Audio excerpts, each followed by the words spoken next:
He loved her. Or so she thought. Until the moment she stood in the dim glow of a warehouse spotlight, hands trembling, heart racing, and he raised the gun without hesitation. She was just doing her job. He was doing his. In the world of crime, there are few lines more dangerous than the one between love and betrayal.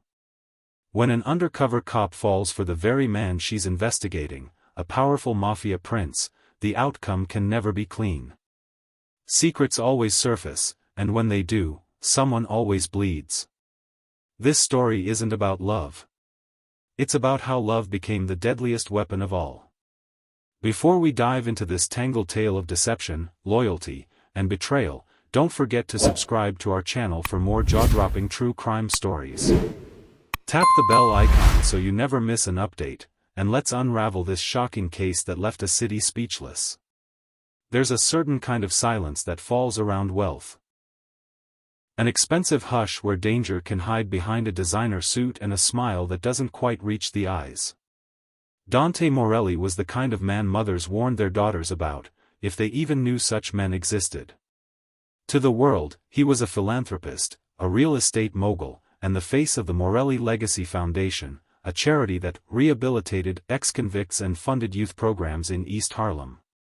But beneath that polished exterior was a man who ran one of the most ruthless underground syndicates on the East Coast. The Morelli Syndicate didn't just move drugs. They moved people. Money. Weapons. Influence. If it was illegal and expensive, Dante had a hand in it, and made it look like art. He wasn't sloppy. He didn't leave blood in the streets. No, Dante worked clean. His operations were sealed tighter than a Vatican vault. No bugs, no snitches, no wiretaps that ever stuck. The FBI called him a ghost in tailored suits. The tabloids called him the gentleman mobster. But to the women he dated, if you could call it dating, he was a mystery. A collector of hearts he didn't care to keep. Until her. Ava Reynolds. When Ava walked into his private lounge that night, black dress, red lipstick, confidence sharpened like a blade, Dante noticed. He always noticed. But this time, he paused. The music hummed low. Glasses clinked. And in a room full of silicone smiles and half-hearted laughter, she was the only one who didn't try to impress him. She sat at the bar like she owned it. Ordered gin. Straight. No fruit. No frills. Dante watched. Amused. Intrigued. And when he finally walked over, he didn't introduce himself. He didn't have to. "You're Dante Morelli," she said without even turning to face him. "I am," he replied, his voice smooth and unreadable. "And you are?" She looked at him then, straight in the eye, unflinching. Not impressed. And just like that, she had his attention. No woman ever said that to Dante Morelli. He laughed. She didn't. He offered her a seat in his private booth. She declined. He sent her a bottle of top-shelf gin. She sent it back unopened. He leaned in close, later that night, and asked, "What's your game?" She whispered back, "What makes you think I'm playing one?" That's when he fell. Hard. Not in love, Dante didn't believe in that. Not yet. But in curiosity. In obsession. He made it his mission to know her. Her likes. Her dislikes. What made her laugh? What made her look away? He sent flowers. She didn't acknowledge them. He invited her to dinner. She showed up 30 minutes late, and paid her own bill. It drove him crazy. It drove him wild. It made him feel something. And Ava? She let him chase. She made him think it was all his idea. What no one knew, not his crew, not his family, not even the men who would take a bullet for him, was that Ava Reynolds had walked into that lounge not by accident. It was strategy. She had studied him for weeks. His patterns. His operations. His public movements. His flaws. She knew how to speak his language without ever speaking too much. Because Ava wasn't just another mysterious woman at the bar. She was the bullet already chambered. The fire waiting for a match. And Dante Morelli? He was the target. But on that first night, with music humming low and the scent of power thick in the air, neither of them thought about what was coming. Not the betrayal. Not the blood. Not the heartbreak. Only the thrill of a game just beginning. Under the badge, behind the cover, Ava Reynolds was no stranger to danger. At 32, she had spent the last 6 years undercover. Drugs. Trafficking. Weapons. She'd infiltrated biker gangs, smuggling rings, and corrupt financial networks so deep she'd forgotten her real last name once during a family call. But nothing had prepared her for this assignment. Dante Morelli wasn't just another criminal. He was a symbol. The Bureau had tried everything: audits, taps, flipping lieutenants. But the Morelli syndicate remained untouchable. No one got in. No one got close. The only way to break it was to embed someone right under Dante's nose. That someone was Ava. The briefing room had been cold the night they handed her the file. Agent Laura King, her longtime handler, slid over a manila folder that smelled faintly of cologne and danger. "You're going into the lion's den," Laura said, watching Ava with those sharp eyes that missed nothing. "We believe he's consolidating a new branch: digital laundering, crypto arms trading, overseas port bribery. But he's getting smarter. Cleaner. We need evidence before he disappears into politics or becomes untouchable." Ava flipped through the photos. Dante laughing with senators. Dante clinking glasses with foreign ministers. Dante walking out of a funeral with bloodstains on his cuff and no charges filed. "He doesn't slip," Laura said. "So you're going to make him." The mission sounded simple on paper. Get close. Earn trust. Collect evidence. Take down the empire. But there was nothing simple about infiltrating the life of a man who trusted no one, and executed those who disappointed him without blinking. Ava's cover identity was airtight. A freelance journalist with a fascination for old Mafia lore. A few staged articles. A ghostwritten blog. A social media trail that looked just quirky enough to pass. They would meet, accidentally, at Dante's exclusive lounge, an invitation arranged through a bribed bartender. She'd be alluring, but not desperate. Smart, but not threatening. Someone Dante would want to know more about. And once inside, it would be slow. Weeks of pretending. Of carefully calculated flattery. Of playing the seductress without slipping into sentiment. "You get one shot at this," Laura warned. "He's charming. You'll feel it. But remember, he will kill you if he even sniffs the truth." Ava just nodded. She didn't flinch. She never did. But as she drove home that night, looking at her reflection in the rearview mirror, she whispered a line she had repeated before every deep dive. "Don't become the mask." It was a rule. A boundary. A line etched in her soul. You play the role. You wear the name. You smile, you flirt, you seduce. But you never feel. Because feelings get you killed. She burned Dante's photos into memory. Memorized the floor plans of his known estates. Studied his weaknesses: old family ties, a quiet obsession with classical music, an aversion to betrayal. She memorized everything. Everything, except the one variable she couldn't control. Herself. You see, deep undercover work doesn't just test your skill. It tests your soul. You become someone else, and if you stay too long, the line fades. And Ava Reynolds? She was about to step into a life where love could be the deadliest weapon, and she wouldn't see the knife coming until it was already in her back. There's a moment in every deep cover assignment when the game stops feeling like a game. For Ava Reynolds, that moment came 2 months in, on a rain-slicked rooftop, with a glass of wine in one hand and Dante Morelli's coat draped over her shoulders. They had just come back from a gala. Diamonds sparkled on her ears. A stolen identity clung to her body like perfume. She was supposed to be studying him, recording his words, memorizing his patterns. Instead, she was watching him light a cigar and laugh at something she said, and for the first time in her career, she forgot which version of herself she was pretending to be. And that was the beginning of her end. It hadn't started that way. Ava had played her role to perfection.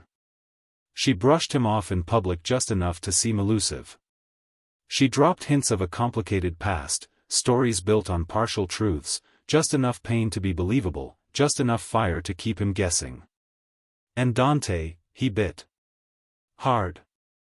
He started inviting her everywhere. Private dinners, gallery openings, trips to the Hamptons. She saw him close $1 million arms deal with the same calm expression he used to compliment her earrings.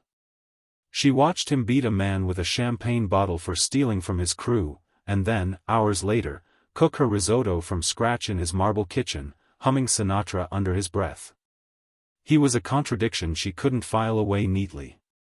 He was brutal, but gentle. Calculating, but open. And somewhere in that chaos, Ava began to feel something terrifyingly real.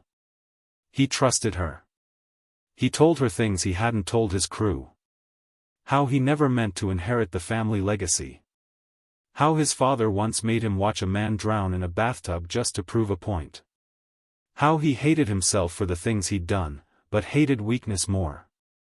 "I built this life because it's all I knew," he confessed one night, staring into the dark.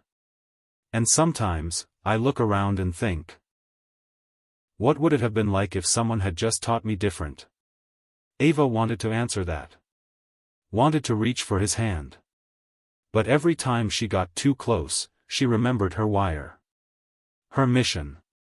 The handler waiting for her reports. The walls of evidence piling up in the bureau's hard drives. This man, this flawed, fractured, mesmerizing man, was her target. She wasn't supposed to care. She wasn't supposed to see him. But she did. She saw the way he pulled his sleeves down when he was nervous. The way his jaw tightened when someone mentioned his mother. The way his eyes scanned every room like he'd never known what safety felt like. And it broke her. Because the deeper she went, the more she understood him. And the more she understood him, the less she could destroy him. That's when the cracks began. Her nightly reports to Agent Laura grew shorter. Less detailed. He didn't say much tonight. No new moves. Just another fundraiser. But that wasn't true. Dante had started taking her to meetings. Real meetings. Dangerous ones. Backroom deals with men who wore $1,000 suits and carried knives in their smiles. She saw maps of drug routes, lists of political bribes, flash drives loaded with crypto keys that could fund coups in foreign countries. And she didn't report any of it. Because somewhere along the way, the mission stopped being about taking Dante down, and started being about keeping herself from falling too hard. Ava knew the rules.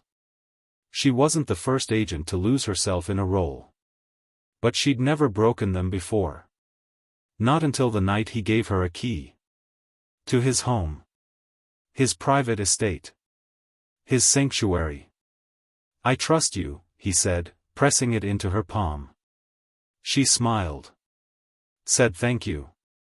But inside? She was screaming. Because that key wasn't a gesture. It was a trigger. And every agent knows. When the target trusts you more than his crew, you're either winning, or you're about to die. Some betrayals don't explode. They leak. Drip by drip. Word by word. Until one day, the illusion bursts, and someone has to die. By the 7th month, Ava Reynolds was living a double life so deep, she forgot which one was real. Her apartment, her real one, sat untouched. Mail stacked at the door. Dust gathering. Like a tomb for a woman who no longer existed. Her days belonged to Dante Morelli now. They had routines. Traditions. Private rituals that felt sacred, until you remembered who they were. Mornings in his glass-walled penthouse, where sunlight spilled over her bare skin and coffee brewed while he read encrypted texts on a second phone. Afternoons in hidden clubs, laughing with men who once burned bodies for fun. Evenings alone in his study, where he'd pour her bourbon and talk about leaving it all behind. One day, he always said, "When the time is right." Ava used to repeat those words into the mirror like a spell. One day never comes. And that was the problem. The Bureau was losing patience. Agent Laura King called from a burner phone. "Ava, we need a drop. Something concrete. You've been embedded too long. If he finds out who you are." "He won't," Ava interrupted, too quickly. Silence. "You sure about that?" Laura asked. Ava wasn't. Because something had changed. Dante had grown quieter. Sharper. His men, especially Luca Bianco, his right-hand enforcer, watched her too closely now. The laughs were shorter. The questions more loaded. And then, the red flag. One night, she reached for her purse, and her recorder was gone. She never found it. The next day, Dante asked, out of nowhere, "What would you do if someone betrayed you?" Ava choked on her tea. "Kill them," he answered for her. Smiling. Clean. Quiet. Like they never existed. He said it like a joke. But his eyes weren't laughing. Still, Ava didn't run. Because running now would mean admitting everything. And maybe, just maybe, some twisted part of her still believed there was a way out. A clean exit where neither of them had to bleed. She started planning. One last report. One final piece of intel to satisfy the Bureau. Enough to shut the file, close the case, let her disappear from both lives. But it was already too late. Luca had been watching her. Following her. 2 nights later, she made the drop, an encrypted flash drive hidden in a book sleeve, left in a safe house mailbox. Luca followed her out. He didn't confront her. Not yet. He waited. Gathered more. Photographed her next meeting with Agent Laura through a restaurant window. He brought it all to Dante. And that was the moment everything collapsed. It was raining the night he confronted her. She came home to candles lit. Jazz playing low. Her favorite dress laid out across the bed. He kissed her like he meant it. Cooked for her like always. And halfway through dinner, he said, casually, "You lied to me." She froze. Fork mid-air. "I found your friend," he continued. "The woman with the short blonde hair. The one who always sits 2 tables behind." Ava's hands trembled. He stood, slowly, and placed a folder on the table. Inside, photos. Surveillance shots. Audio transcripts. A printed badge photo she hadn't used in years. Detective Ava Reynolds. Dante didn't shout. Didn't hit. He just looked at her. "I gave you everything," he said softly. "My secrets. My family. My world. And you were a cop the whole time. Dante. Don't." His voice cracked, once. Just once. Then came the words that gutted her. Was any of it real? She wanted to lie. To say no. To let him hate her enough to walk away. But the truth slipped out before she could stop it. Yes. He closed his eyes. And for the first time in her life, Ava saw what heartbreak looked like on a monster. That night, he didn't kill her. He let her sleep beside him. She didn't sleep. She waited for the knife. The bullet. The scream. Because she had a plan. But it didn't come. Not yet. Till she fell asleep. There are many ways to die in the world Dante Morelli ruled. Some men were strangled with piano wire. Others were buried alive in construction sites. A few were never found at all, just whispers and bloodstains and silence. But for Ava Reynolds, Dante chose something different. He chose intimacy. The kind of death you only give someone you once loved. She woke up bound, wrists bruised, throat dry. The warehouse was silent except for the soft hum of generators in the distance. Concrete floor. Rusted beams. Smell of oil, blood, and betrayal. A single chair. A single bulb swinging overhead. And then, footsteps. He stepped out of the shadows like a ghost she tried to outrun. No suit this time. No cufflinks. No mask of charm. Just Dante, bare-faced, hollow-eyed, and holding a loaded pistol in one hand like it was an extension of his soul. Ava met his gaze, chin high. No fear. Just sorrow. Why this? She whispered. Why like this? He crouched before her. There were tears in his eyes. But no mercy. You were my clean heart, he said quietly. The only thing in this rotten world that didn't have blood on it. She swallowed hard. Then don't do this. He stood. I have to, you betrayed me. Nobody betrays me and live, he said. And he did. Because in his world, betrayal had only one consequence. No matter how much it hurt. He didn't shoot her in the head. That would have been too kind. He aimed lower. The stomach. The first shot tore through her gut. She gasped, a wet scream caught in her throat. Her body convulsed against the ropes.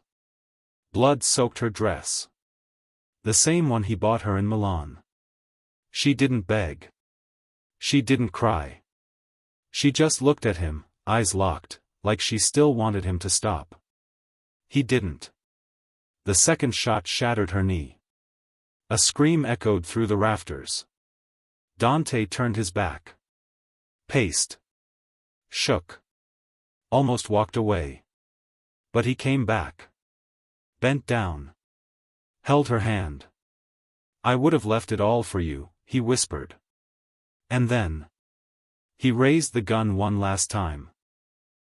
This time, to her chest. Bang. She slumped forward, lifeless. And it was done. He stood over her for a long time. Long enough for the blood to pool. Long enough for the guilt to calcify. And when he finally left, he didn't take the gun. He left it in her hand. So when the cops found her, it would look like a suicide. The perfect lie, for the perfect lie. Dante Morelli thought he'd planned everything. No witnesses. No noise. No body to trace. He made sure the warehouse was off-grid, the cameras dead, the men sworn to silence under threat of death. He left Ava's corpse slumped over, the murder staged to look like suicide. No fingerprints. No hesitation. But what Dante didn't know, what even Ava didn't know, was that Agent Laura King had broken protocol. She hadn't trusted Ava's last check-in. She had installed a silent tracker in the lining of Ava's favorite clutch, the red one she carried the night Dante cooked for her. She wore it often. She wore it that night. And the tracker pinged. Once, at a remote shipping district 3 hours outside the city. Then it went dark. That was enough. Laura deployed a covert team. They didn't arrive in time to save Ava. But they arrived in time to catch Dante. He was walking back to the SUV. Calm. Hollow. His hands were clean. His soul wasn't. That's when he saw the flashing lights, far down the highway. A drone hovered above the dockyard. A low hum. And then... freeze. Federal agents. Dante didn't run. Didn't flinch. He raised his hands slowly, as if surrendering was the final punishment he'd give himself. They found Ava's body minutes later. Still warm. 3 bullets. No wire. But on the floor near her feet, something Dante missed. A spare listening device. Clipped beneath the hem of her dress. Ava had managed to put it there. Part of her wished he wouldn't kill her, but even if she died, she didn't want to die for nothing. Live. Recording. Broadcasting. The entire confrontation, every word, every shot, had been fed back to the Bureau's satellite storage through a failsafe. Ava died before she could expose Dante. But her voice? Her voice didn't. The evidence was airtight. The tapes leaked. The Morelli syndicate fractured overnight. Allies scattered. Safehouses raided. Accounts frozen. And Dante? Dante was tried under federal murder charges, racketeering, obstruction, and conspiracy. He didn't speak once during the trial. No plea deal. No confession. Just silence. When the verdict came down, guilty on all counts. He stared straight ahead, unmoved. Only when they led him away in chains did he whisper, to no one in particular. She lied to me. I just lied better. In the end, the man who trusted no one got too close to the one person who was never meant to love him back. And the woman who promised herself she'd never feel, died because she did. Dante Morelli didn't fall because of law enforcement. He didn't fall because of snitches or rivals. He fell, because he opened his heart. And inside it, was a badge. Ava Reynolds may have died alone. But her voice brought down a king. Do you think Ava went too far? Should she have walked away before falling in love, or did Dante deserve everything that came to him in the end? Let us know your thoughts in the comments. We read every one of them. If this story had you on edge, don't forget to like this video, subscribe to the channel, and tap the bell icon so you never miss another true crime breakdown like this. We bring you the stories behind the headlines, the secrets, the lies, the betrayals, and the human cost hidden beneath them. Until next time. Stay sharp. Stay safe. And remember, sometimes, love is the perfect cover for a perfect crime.